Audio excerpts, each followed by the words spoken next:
राहुल चड्ढा ने, इन्होंने पिरामल फार्मा के 4000 शेयर ले रखे हैं 106 पर। 3 महीने के लिए होल्ड करें तो फायदा होगा क्या? पिरामल फार्मा पीपीएच है क्या?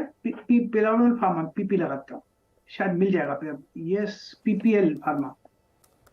अब मुझे लगता है कि रीसेंट लिस्टिंग है, थोड़े रेसिस्टेंस है, लिस्टिंग के नीचे ट्रेड कर रहा है, लेकिन लगता है जो 60 का जोन है, 70 का जोन है, ये स्ट्रॉन्ग सपोर्ट जोन है। अब ट्रेड कर रहा है 100 के आसपास, तो मेरे ख्याल से इनको होल्ड करना चाहिए पिरामल फार्मा, और just wait for it. Time वक्त लगेगा, थोड़ा रेसिस्टेंस 170 के आसपास है, लेकिन वहां से पार कर ही लेगा। Nothing to worry. तो डिप मिलती है तो नथिंग टू वरी। ओके, ये रहा। चलिए एक सवाल और लेते हैं क्विकली। अगला सवाल है गर्वित अग्रवाल का, हापुड़ उत्तर प्रदेश। गर्वित जी बताइए। सर मेरे पास 100 टीटागढ़ वैगन्स हैं 211 पर। 211 पे टीटागढ़ वैगन्स। हाँ बोलिए तो बोलिए। अभी सर मुझे होल्ड करना है या बेच दें? अरे यार बहुत पैसा बना लिया आपने गर्वित जी। जी सर। 200 का माल 800 का हो रहा है। जी सर। कैसे चुना था? क्या मन कर रहा था कि रेल चल रहा है इसलिए टीटागढ़ ले लें? सर आपके टीवी पर ही देख लिया था। चलिए बहुत अच्छी बात है ये तो, और अच्छा आपको फायदा हो गया। आवाज को देख करके आप मस्त पैसा बना रहे हैं। 4x हो रहा है। गावा सर, टीटागढ़ रेल सिस्टम्स क्या करना चाहिए इनको? 4 टाइम्स मिला है। हाँ, मेरे ख्याल से प्रॉफिट बुक कर ले 50% एटलीस्ट, कम से कम, तो अच्छा रहेगा। हाँ, अगर नीचे आता है तो फिर ऐड कर लीजिए, वापस खरीदिए। स्ट्रक्चर पॉजिटिव है, अपू देखेंगे, लेकिन बहुत स्ट्रेच हो गया on the down upside. Correction की जगह सही है, तो करेक्शन 2 तरह का होगा, या तो प्राइस वाइज होगा या फिर टाइम वाइज होगा, या दोनों होगा। तो इसलिए पॉसिबल है कि करेक्शन आए, स्ट्रेच हो चुका है, इसलिए मैं प्रॉफिट की सलाह देता हूँ 50%। बाकी को होल्ड कीजिए और राइड कीजिए with trailing stop. Trailing stop कितना होना चाहिए? 700 का या 650 का ट्रेलिंग स्टॉप लगाइए। अगर वो ब्रिज हो जाता है तो पूरा का पूरा पैसा निकाल लीजिए, बस। तब तक ride the trend and enjoy the ride. तो 50 शेयर बेचो और बाकी 50 रख के 650 का स्टॉप लॉस लगाओ और इस रैली को एंजॉय करो। दीपांशु पाठक का एक सवाल है। गावा सर, ये आपके फैन भी हैं और इन्होंने लिखा है कि रिस्पॉन्सिव इंडस्ट्रीज इन्होंने खरीद रखी है और ये और खरीदना चाहते हैं लॉन्ग टर्म के लिए। क्या ये सही समय है और खरीदने के लिए? इनको इसका बिजनेस बहुत अच्छा लगता है जो उन्होंने यूएस में एक्सपेंड किया है। नाम क्या स्टॉक का? Responsive industries. रिस्पॉन्सो, लेट मी सी। रिस्पॉन्सो, यस, मिल गया मुझे। ट्रेड करा है 318 में। ये भी स्ट्रेच है काफी। 150 से 318 हो गया है करीब 3 महीने के अंदर, डबल हो गया है। करेक्शन आ सकता है, लेकिन लॉन्ग टर्म चार्ट मुझे बढ़िया लगता है। लेकिन करेक्शन बायबल है, तो आप होल्ड कर सकते हैं। ऐड करना है तो लो लेवल्स में कीजिए, अराउंड 250 के आसपास। वहां पर स्ट्रॉन्ग सपोर्ट जोन है, तो वहां आता है तो ठीक है, नहीं आता है तो मिस कर लीजिए। ओके, होल्ड करिए और अगर नीचे आता है तो इसको आप और ऐड कर सकते हैं। इस समय चल रहा है 318 के प्राइस पे रिस्पॉन्सिव इंडस्ट्रीज।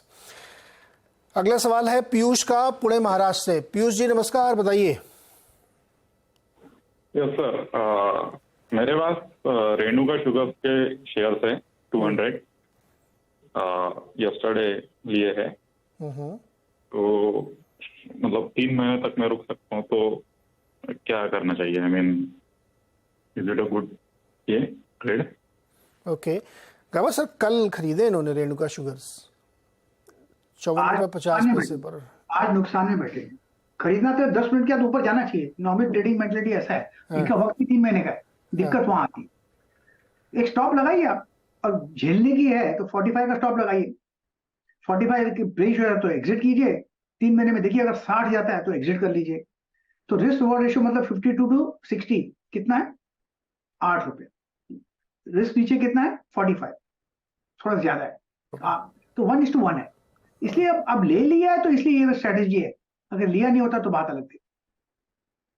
जी, मन में आज अफसोस हो रहा है यार, कल लिया और आज ही देखो मार्केट ऐसे हो रहा है। मेरा टारगेट आई मीन 3 मंथ्स का, तो आई एम लुकिंग फॉरवर्ड। हाँ, नहीं क्या ऐसे मार्केट पार्ट एंड पार्सल, इससे कोई चिंता की बात नहीं। तो ये ध्यान रखिएगा 60 रुपए तक ये जा सकता है, लेकिन आपको नीचे स्टॉप लॉस भी लगाना है। तो 1:1 का स्टॉप लॉस और टारगेट का रेशियो बन रहा है, थोड़ा सा बिल्कुल बैलेंस वाला है। लेकिन ऐसे कोई घबराने की जरूरत नहीं। शुगर सेक्टर में इथेनॉल की बहुत खबरें चल रही हैं। अब मूव है और भी फेस्टिव सीजन आएगा तो चीनी के दाम और स्ट्रांग होते, डिमांड बढ़ती है, तो ऐसे कोई घबराने की जरूरत नहीं है। लेकिन टारगेट अगर ध्यान रखिएगा कि एक बार एग्जिट लीजिएगा। हिमांशु सिंह दिल्ली से। हिमांशु भाई नमस्कार, सवाल पूछिए। Yes, good morning. कोचीन से प्याड का हमने 33 शेयर परचेज किया था 1241 के रेट पे। तो अभी ये जैसे कि लॉस में चल रहा है, तो मुझे क्या इसमें और ऐड करना चाहिए या फिर क्या करना चाहिए? कुछ सजेस्ट प्लीज। ये अभी एक आध हफ्ते में ही खरीदे हैं क्या? Yes yes yes. गावा सर 1241 पे ले लिए इन्होंने 33 शेयर, क्या और ऐड करें इसमें? देखिए ऐसा था कि जब ये भाग रहा था बहुत स्ट्रेच हो गया, इन्होंने स्ट्रेच स्टॉक लिया, अनस्ट्रेच स्टॉक लेते तो बाउंस मिलता। अब फंसे हुए हैं, ऐड करना चाहिए स्टॉक में, लेकिन उसका नजरिया अगर आपका लंबा नजरिया है 2-3-4 साल का है फिर तो ऐड करना चाहिए। कहाँ करें ऐड? 1000 के आसपास। अब 1100 चल रहा है, अगर नीचे आता है तो अब ऐड कीजिए, अगर नहीं आता है तो खुश रहिए। 1000 आपके अगर कॉस्ट पे नहीं आपको 1000 पे नहीं मिलता है तो खुश हो जाइए, क्योंकि ऊपर जाएगा। ओके, तो ये ध्यान रखिएगा। चलिए प्रवीण प्रजापति का एक सवाल लेते हैं ट्विटर पे। ट्रिल TRIL ट्रांसफार्मर रेक्टिफायर से मेरे ख्याल में 1800 शेयर हैं 121 पर, 12 से 18 महीने का व्यू चाहिए सर इनको। गावा सर। हाँ जी, रिपीट कीजिए नाम प्लीज। मैं नंबर बताता हूँ 532928। Transformers India, transformers transformer and rectifiers. क्या नंबर बताया? 532928। 532928 TRIL। मुझे तो मिलता ही नहीं। देखिए चार्ट स्ट्रक्चर तो बढ़िया है, थोड़ा करेक्शन आता है तो बहुत अच्छा, लेकिन मेरे ख्याल से चार्ट स्ट्रक्चर बढ़िया है, स्ट्रेच नहीं है और स्ट्रेच हो सकता है। अब तक बाई मोड पर है, होल्ड कीजिए, स्टॉप लगाइए 140 का और कंटिन्यू 135 का और कंटिन्यू होल्डिंग इट। TRIL। तो ये राय बनती है ट्रिल पे। प्रजापति जी आप इसको ध्यान रखिएगा। एक छोटा सा ब्रेक लेंगे यहाँ पे, ब्रेक से वापस आते ही फिर शुरू करेंगे सवाल जवाब का सिलसिला। तब तक मैं पानी पीता हूँ। ट्रेडर्स हॉटलाइन में, और हम जवाब देने की कोशिश कर रहे हैं आपके तमाम सवालों की। अगला सवाल पूछना चाहते हैं अर्जुन सिंह जबलपुर से। बताइए अर्जुन जी क्या सवाल है?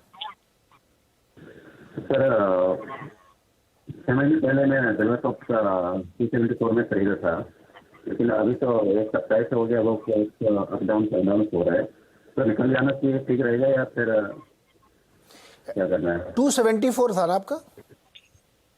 जी जी। तो अच्छा, तो डबल तो हो गया यहाँ से, लगभग डबल तो नहीं हुआ लेकिन हाँ काफ़ी बड़ा हो गया। गबर सर 274 पे खरीदा और 500 रुपये से ऊपर प्राइस चल रहा बिरला सॉफ्टवेयर, क्या प्रॉफिट बुक कर रहे हैं क्या?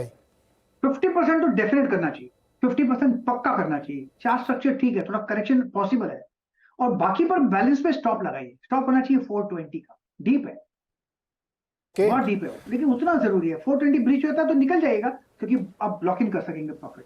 मुझे लगता है 420 ब्रीच नहीं होगा, फिर कंटिन्यू द राइट, लेकिन अब थोड़ा ज्यादा स्ट्रेच हो चुका है, अनस्ट्रेचिंग की जरूरत है, लेकिन डबल भी हो रहा है, नियरली डबल, तो 50% तो ब्लॉक करना चाहिए प्रॉफिट।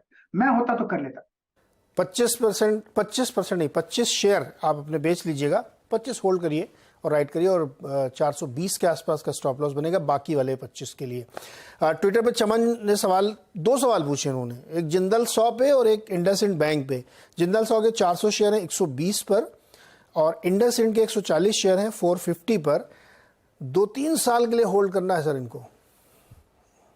जिंदल 100 मुझे ठीक ही नजर आता है, थोड़ा स्ट्रेच है लेकिन बाय मोड पर है। आज करेक्शन था, नो डाउट, लेकिन पॉसिबल है कि आप मूव मिले, करेक्शन भी फिर बाउंस करेगा, matter of time. Lower levels में सपोर्ट है जिंदल 100 में, somewhere around the levels of करीब 300 के आसपास सपोर्ट है, तो मेरे ख्याल से अब तक ठीक है जिंदल 100। वैसे इंडसइंड बैंक की बात करें तो ये स्टॉक मेरे पोर्टफोलियो में, मेरी कॉस्ट 0 है, आप 3 साल होल्ड कर सकते हैं। मेरे ख्याल से मैं लाइफ टाइम में, इनहेरिटेंस स्टॉक है तो मैं होल्ड करूंगा। मुझे जब पैसे की जरूरत थी तब तक मैं बेचूंगा नहीं, बेटो तो भाव से बहुत ऊपर भी है, तो आप इंडसइंड तो होल्ड करिए, और गाबा सर का डिस्क्लोजर भी है, ये ध्यान रखिएगा। एक राय और आप किसी से ले लीजिएगा। जिंदल 100 पे आपने राय सुनी भी, गाबा जी ने आपको बताया कि क्या करना है इस पे। वेंकटेश जी नमस्कार, बताइए सर। नमस्कार सर। सर एक्चुअली मेरे 2 सवाल हैं, एक TCS के बारे में और एक कोटक के बारे में। एक्चुअली TCS मेरा प्राइस से ऊपर ही है, और कोटक का जो एक्चुअली 2250 शेयर्स लिया था 1900 से। ओके, इसका क्या सर? 1900 पे कोटक बैंक है आपके पास और 3380 पर TCS है, राइट? 3380 पे TCS। गाबा सर, टीसीएस वेंकटेश जी के प्राइस से ऊपर चल रहा है 3500 रुपए पे। क्या करना चाहिए इनको? अच्छा वेंकटेश जी, आप शॉर्ट टर्म ट्रेडर है या लॉन्ग टर्म के लिए लिया है? नहीं लॉन्ग टर्म है सर। लॉन्ग टर्म वो तो है। ओके। तो एक्चुअली ये भी मैं एक्चुअली पहले गाबा सर से बात किया था। ये मैं HEG का शेयर है, उसको सेल करके एक्चुअली मैं एक्चुअली ये लिया था, मैं प्रॉफिट बुक किया था ऑलमोस्ट 1750 से। हाँ। तो फिर इसके बाद वो जो पैसा से मैं TCS और कोटक बैंक खरीद लिया था सर। परफेक्ट, बढ़िया स्ट्रेटजी। अब अच्छी क्वालिटी की स्टॉक है। गाबा सर, TCS क्या करना चाहिए वेंकटेश जी को? बताऊंगा, लेकिन मेरी बात इनसे नहीं हुई है। ये टीवी पर ही कुछ उन्होंने पूछा होगा। हाँ, मतलब डेफिनेटली टीवी पर, और काफी पहले, चूंकि HEG तो काफी पहले बहुत अच्छा रन था। जी बताइए सर। वैसे नॉर्मल बात, मैं ऑन द फोन किसी को एडवाइस नहीं करता। ये बस क्लैरिफाई करते, नहीं तो फिर फोन के लाइन लग जाएंगे फिर। यस। एनीवे, TCS मुझे लगता है 35 पर चल रहा है। नथिंग टू वरी, आपका नजरिया लंबा है। 3800 भी जाएगा, मैटर ऑफ टाइम। बहुत बढ़िया बेस बना है और बन रहा है, उसके बाद भी अपमूव है। 1-2 दिन, 3 दिन, एक हफ्ता नीचे आता है तो आने दो, आप फिक्र मत करो। 3800 आप देखेंगे, वक्त लगेगा उसके लिए। जब इतना ऊपर दिखता है तो आपको क्यों बेचना है, फिक्र मत कीजिए। दूसरा, कोटक महिंद्रा बैंक। कोटक महिंद्रा रेंज में चल रहा है, तो रेंज से बाहर निकलना है। लेकिन एक बात है कोटक महिंद्रा बैंक में, आपको लगता है आप लॉस में बैठे, लोअर लेवल 1715 1800 के आसपास, जो अभी 18 के अंदर है, 1750 1760 730, यहाँ पर स्ट्रॉन्ग सपोर्टर है। फिर एक अपमूव मिलेगा, वो अपमूव करीब 2000 की तरफ ले जाएगा। वहां पर आप सोच सकते हैं प्रॉफिट बुक करने के लिए कोटक महिंद्रा बैंक, अगर सोचना है तो। अगर लॉन्ग टर्म का नजरिया है तो continue holding, best of stocks है। ओके, तो दोनों में ही कोई दिक्कत नहीं है। चलिए अगला सवाल लेते हैं पीयूष अग्रवाल का, नीमच मध्य प्रदेश से। बताइए पीयूष जी। नमस्ते सर, गुड मॉर्निंग। मेरे पास 200 शेयर बामन लॉरी के 2 साल से सर रखे हुए हैं @162, और सर 400 शेयर NBCC के रखे हुए हैं सर @48। ये सर 2 साल 3 साल से अब जाके थोड़े बहुत रेट टू रेट आया, तो सर क्या करें? दूसरा शेयर का नाम मैंने सुन पाया, NBCC 48 रुपीज की एवरेज से, और बामन लॉरी 200 शेयर @162। ठीक, सुन लिया। गाबा सर, पहले बामर लॉरी 162 पे इन्होंने लिया, अब बिल्कुल एकदम ब्रेक इवन समझ लीजिए आप इसको। अभी ब्रेक इवन है, लेकिन फिर भी अपमूव वैलिड है। हाँ, उससे पहले क्या 190 200 देखेंगे बामन लॉरी, तो वहां पर चाहे तो आप सोच सकते हैं। लेकिन मेरे ख्याल से अब तक स्ट्रक्चर मुझे ठीक ही लगता है बामन लॉरी का। चलिए फटाफट और सवाल लेते हैं। गाबा सर, कई सारे स्टॉक्स हैं जो इस वक्त जो है अलग अलग मूव, अलग अलग ट्रेंड ले रहे हैं। एक स्टॉक है LG इक्विपमेंट, इसमें इस गिरावट में भी 5% की तेजी बनी हुई है। क्या ये क्या हो रहा है इसमें? मैं चार्ट निकालता हूं। LG ELGI, thank you very much. या ये स्टॉक मुझे बढ़िया लगता है, नो डाउट अबाउट इट। 514 पे ट्रेड कर रहा है, चार्ट स्ट्रक्चर ठीक है। ये एक्सपेंशन कॉन्ट्रैक्शन होते हैं लगातार, कभी कभी और ज्यादा वक्त भी लगाते हैं। अब बाई मोड पर है, 500 में स्ट्रॉन्ग सपोर्ट जोन है, तो मेरे ख्याल से ये स्टॉक होल्ड के लायक है। इस कैंपेन में नेक्स्ट लॉजिकल टेक्निकल टारगेट करीब 600 का है, तो मेरे ख्याल से 600 तक जाएगा, आहिस्ता आहिस्ता जाएगा, साइडवेज करके जाएगा, लेकिन ये स्टॉक बाय एंड होल्ड है LG इक्विपमेंट। ओके गाबा सर, HUL पे आज कई ब्रोकरेजेस ने 2900 तक के टारगेट दिए हैं, क्या इस भाव पे लेना चाहिए? कई लोग इस पे सवाल भी पूछ रहे हैं। HUL की बात कर रहे हैं आप? पॉसिबल है कि HUL एक अपमूव मिल सकता है। यहाँ पर 2900 के टारगेट दिए हैं। मुझे लगता है कि आज तो गिरावट आई है, लेकिन सपोर्ट करीब 2500 के आसपास है, जहां पर ट्रेड कर रहा है। 2450 भी हो सकता है HUL, तो मेरे ख्याल से अपमूव तो ऑन है। आज एक बाई सिग्नल दिया भी था अगर कल का बार देखे तो, लेकिन ये गैप अप खुला और नीचे आ गया, लेकिन लगता है इसके आसपास सपोर्ट ही है। अगर ये 2450 होल्ड कर लेता है तो मेरे ख्याल से अपमूव मिलना चाहिए, फिलहाल डिप में।